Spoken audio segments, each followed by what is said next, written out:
Boy, what it looked like, man. We back. Hey, yo, the fight between Sandy Ryan and Mikaela Mayer, man. Yo, I was really looking forward to that fight happening, man. And the wait was well worth it, man. What a good turnout, man. These girls really put on a hell of a show. Some people are already hailing it as a contender for one of the women's fights of the year. You know, I don't know yet about that one. But you know, I don't really see too many other ones that pique my eye so far. You know, and then there's that Serrano and Taylor fight coming up later in the year. So you know, that should definitely be a big one. But the Mikaela and Sandy Ryan fight, man, this one was damn well worth it, man. Damn well worth it. You had some really divided fan groups, man. Like you got a lot of people were really rooting for Sandy. A lot of people were going out, you know, for Mikaela. I was definitely on the Mikaela side. Y'all see some of my videos leading up to it, man. But I got to give a shout out to Sandy, man. She put on a hell of a fight, man.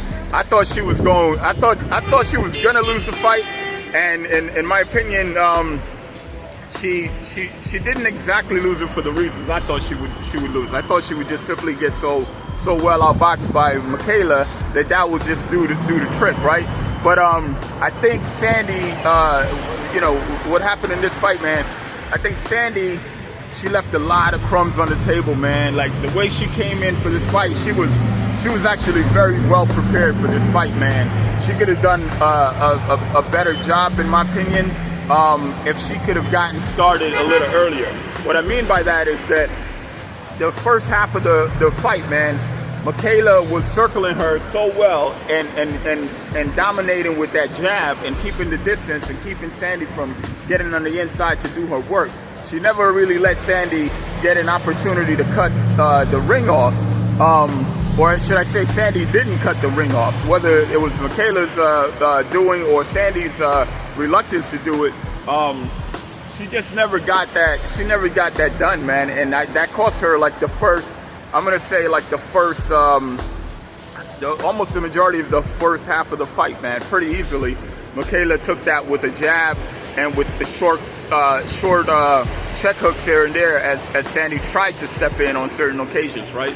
But in the middle of the fight, Sandy started to get her rhythm, and throughout the latter part of the fight, Sandy was on occasion, I think she was winning some of those rounds pretty convincingly, and not like dominating them, just convincingly in a sense that if Mikaela is about it needs about 4 more good punches to win the round, Sandy's coming up with those 4 good punches on her own end and taking the round. That kind of decisive, you know. So where you know the fight is close and the rounds are close, but you see who's edging out those last 30 seconds, you know, sort of like that Sugar Ray versus whoever the hell that Sugar Ray ever fought. You know, that motherfucker will use those last 30 seconds to edge out the round, especially if it was already close. But yeah, man, Mikaela and Sandy, man, they put on a hell of a fight, man. And this one was good for it, man. Like I was really impressed with everything I saw, man. Mikaela, I had her picked because I just thought her distance and her speed and her diligence about that jab would be enough for Sandy, but truly it wasn't enough for Sandy. What really did it for Mikaela is because Mikaela, she came through with some other things that I wasn't expecting her to do. So she fully understood what kind of threat Sandy was gonna be. A lot more than I fucking did, because to be honest, man, I was like, Sandy gonna put up a little bit of fight, but she gonna lose that fucking belt regardless. You know what I mean? But nah, Sandy didn't go into the night quietly, man. She came in there to throw fucking hands. She didn't quit, and she made Mikaela earn that fucking title. Mikaela didn't just snatch that shit from her. You know, this wasn't no fucking highway robbery. Like, Mikaela had to go to fucking work, even when she didn't want to work. You know what I mean?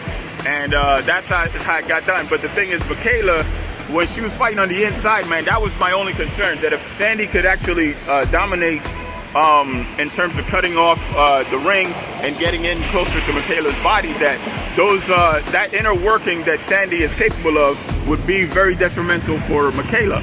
But Mikaela came in there with some fucking willingness and some intent to fight on the inside, man. She had fucking she had a whole bag of fucking tricks for Sandy. Every time Sandy tried to walk in, she checked her with that hook. Every time Sandy did close the distance, Mikaela just kept turning her body, pivoting her hips, and coming up with those uppercuts. And those were really effective on Sandy because Sandy is the shorter fighter, right? So Mikaela, if she's dipping down and popping back up with a much longer uppercut, you know, that's a little extra torque on those punches, you know. So she was effectively putting the work on Sandy, man. Sandy I don't think Sandy was expecting that, and it really kept Sandy at bay for a long time. I think too long of a time.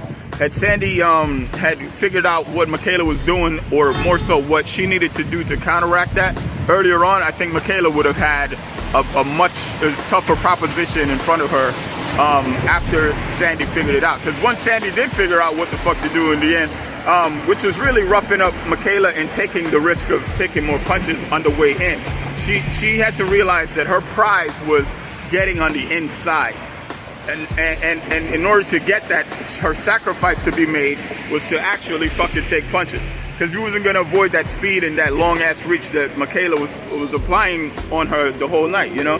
So if Sandy, in a rematch, man, and I sure as hell hope, after seeing this fight, I hope there's a rematch because, first of all, Sandy did earn one, man. Like, she put on a fucking show. She did what she had to do in spite of losing this fucking fight. And I think they're so much more familiar with each other now after this fight, man, that it's going to be a real chess match on the next one. And it definitely it's going to be a sellout fight. If anybody watched this fight, they're going to know, like, yo, these girls mean fucking business, man. And I don't know, man, it was just an exciting fight. I'm glad to have witnessed it, man. I'm glad it was the way it went down. I'm glad I fucking got a fucking proper pick. I picked Mikaela to win this one. And y'all know how my call on fucking on Anthony Joshua Dubois went. That shit went downhill real fucking quick. You said, who the fuck did he talk about? What Anthony Joshua? Shit. Well, I got the shit wrong with Joshua. But again, Joshua just need a fucking block more. When Joshua was laying hands on Dubois, even when the fight came to a close, y'all saw it. Like, had Joshua connected, Dubois was gonna be the motherfucker that we was talking about lost that fight. So I'm still a Joshua fan. Everybody know that shit, and that ain't gonna change.